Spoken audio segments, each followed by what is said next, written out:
যে কোনো একটা বিকল্প পথ না খুঁজে একটা প্রোগ্রাম জারি করলে হয় না।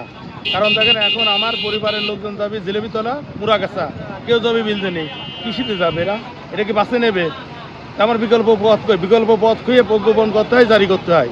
সাইড কোনো রাস্তা দেওয়া নাই, মেন রাস্তার সাইডে অনেক জায়গায় দেখছি লোকাল কিছু ভ্যান অটো চলাচলের জন্য একটা রাস্তা তৈরি করে দেওয়া হয়, জানি ভাই, যে যারা নিজ দিয়ে চলতে করে হাইওয়ে রোডে উঠবে না, এরকম কোনো বিকল্প পথ আছে?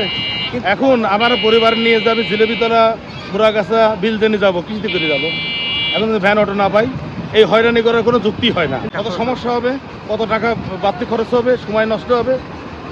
এই ধরনের হঠাৎ করে প্রোগ্রাম, এই দেখেন এখানে ভ্যান সুবিধা আছে, সব অটো সমিতি আছে, তাদের সাথে কোনো আলোচনা বৈঠক হয়েছে, সিদ্ধান্ত এরকম হঠাৎ হুটহাট করে একটা সিদ্ধান্ত নেওয়া ঠিকটা।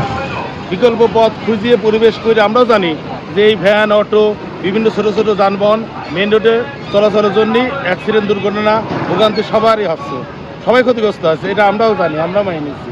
কিন্তু এর বিকল্প পথ খুঁজতে হবে। হঠাৎ করে এসে ভ্যান অটো বন্ধ করে দেবেন, তাহলে মানুষ জনসাধারণের সমস্যা নেই।